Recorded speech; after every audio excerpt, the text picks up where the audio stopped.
Hello friends, welcome to our YouTube channel of statistics. তো friends, আমরা এখানে দেখতে পাচ্ছি নিফটি আজকে কিন্তু পুল ব্যাক দিয়েছে এবং কালকে আমরা যথেষ্ট ভালোভাবে ডিসকাস করেছিলাম যে আজকে কিন্তু একটা পুল ব্যাক ক্যান্ডেল আসতে পারে নিফটি ইমিডিয়েট, কিন্তু আজকে একটা ফেক ব্রেকডাউন কালকে হয়েছিল, আমরা যে এক্সপেক্ট করতে পারি এবং সেটার পিছনে কী কী রিজন আছে, আমরা কেন এটাকে ফেক ব্রেকডাউন বলছি কালকের যে লেভেলটাকে, সেটা তার জন্য আমরা যথেষ্ট কারণ দেখাবো। তো আমরা ডিসকাস করবো সেই জিনিসটা। তো আমরা দেখতে পাচ্ছি আপাতত 22,150-এর কাছে কিন্তু আজকে নিফটি ক্লোজিং দিয়েছে। আজকে উইকলি এক্সপায়ারি ছিল নিফটিতে। তো আমরা যদি দেখি, তো একদম ফার্স্ট থেকে আমরা যদি দেখি একটু ডিটেলে, তো দেখতে পাচ্ছি যে এইটা কিন্তু একটা রেজিস্ট্যান্স ছিল। এই জায়গাটা ছিল, এই যে লাইনটা অলরেডি আমরা দেখতে পাচ্ছি 22,130 বা 123, এই 125 এই লেভেলটা কিন্তু একটা রেজিস্ট্যান্স কিন্তু প্রিভিয়াস ছিল। মার্কেট কালকে কিন্তু সেই সাপোর্টটা কিন্তু ব্রেক করেছিল এবং ডাউন সাইডে মানে এই ট্রেড লাইনটাও আমরা দেখতে পারি, এই ট্রেড লাইনটাও এরকমভাবে ব্রেক করেছি।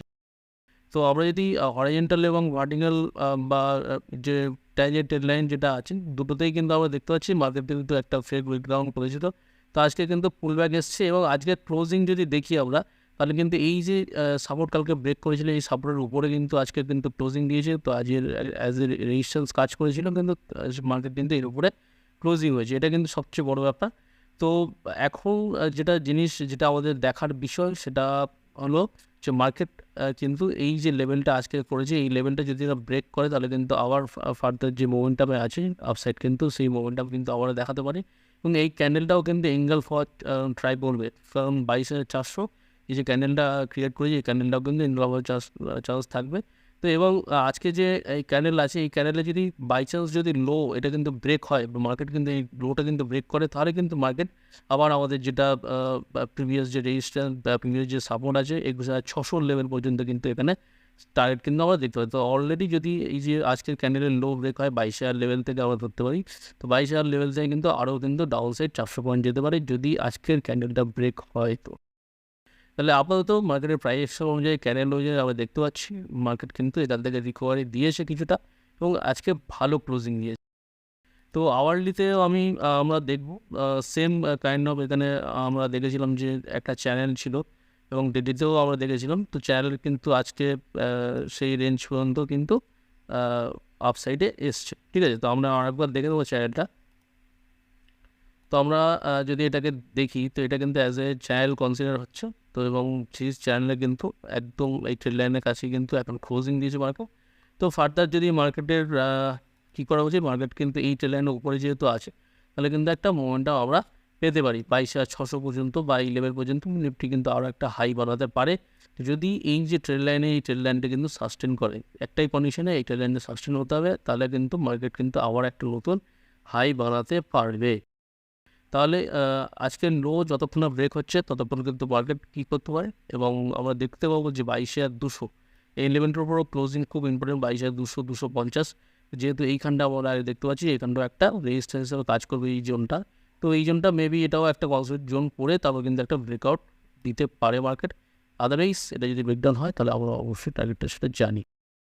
এবার আমরা চলে আসবো নিফটি ব্যাংকের দিকে। তো আমরা যদি দেখি নিফটি ব্যাংক, আমরা চলে এসেছি নিফটি ব্যাংকের দিকে। তো নিফটি ব্যাংক আমরা দেখতে পাচ্ছি 46,800-এর কাছে কিন্তু ক্লোজিং দিয়েছে এবং নিফটি ব্যাংকের জন্য আমরা যেরকম প্রাইস অ্যাকশন এক্সপেকটেশন রেখেছিলাম ঠিক সেই রকম আমরা দেখতে পাচ্ছি। মার্কেট কিন্তু এই চ্যানেলে, এটাও নিফটি ব্যাংকের একটা 1 ঘন্টার চ্যানেল আমরা দেখতে পাচ্ছি এবং এইখানটায় কিন্তু মার্কেট কালকে ক্লোজিং হয়েছিল সেম লেভেল 46,900 লেভেল। তো আজকের সেখান থেকে কিন্তু মার্কেট একটু গ্যাপডাউন করে ওপেন হয়েছিল এবং তারপরে মার্কেট একটু উপরে যায় কিছুটা 47,200 এই লেভেল থেকে কিন্তু আবার কিন্তু রিজেকশন আসে, ঠিক আছে। আমরা একটু এটাকে জুম করে দেখানোর চেষ্টা করছি। তো 47,200 এই যে লেভেলটা, সেম এই যে লেভেলটাকে ব্রেকডাউন করেছিল মার্কেট, এই লেভেলটাতে কিন্তু আবার রিজেকশন হয়েছে, মার্কেট কিন্তু আবারও সেই ডাউন লেভেলে ক্রিয়েট করছে।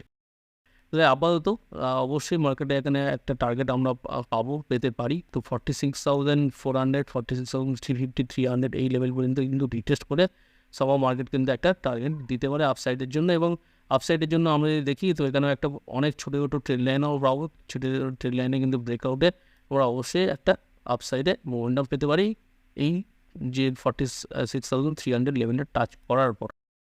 তো আপাতত ডাউন সাইডে একটা টার্গেট কিছুটা আছে নেবেন ব্যাংক নিফটির জন্য। তো ডেলিতে আমরা যদি দেখি, তো ডেলিতে কিন্তু সেম এখানে আমরা ডেলিতেও চ্যানেল দেখতে পাবো। তো ক্লিয়ার, এটা একদম ক্লিয়ার। তো এটাতেও কিন্তু মার্কেট এই যে জীবনটা আছে 46,800 কিন্তু সাস্টেন নিয়েছে, ঠিক আছে, কিন্তু যতক্ষণ না এটা টেস্ট হচ্ছে ততক্ষণ, এবং আমরা দেখতে পাচ্ছি এটা কিন্তু একটা ফার্স্ট মার্চের যে ক্যান্ডেল, এটাও কিন্তু একটা বুল ক্যান্ডেল। তো মেবি মার্কেট এখান থেকে একটা সাপোর্ট কিন্তু জেনারেট করতে পারে, সাপোর্ট হিসেবে ভালোভাবে কাজ করতে পারে, ঠিক আছে। তো আজকে ভিডিওটা এই পর্যন্ত। অনেক ধন্যবাদ ভিডিওটি দেখার জন্য, এবং যদি ভিডিওটি আপনাদের পছন্দ হয় অবশ্যই ভিডিওটি লাইক করবেন, বন্ধুদের সাথে শেয়ার করবেন, এবং চ্যানেলে যদি নতুন হয়ে থাকেন অবশ্যই চ্যানেলটিকে সাবস্ক্রাইব করতে ভুলবেন না। Thank you so much.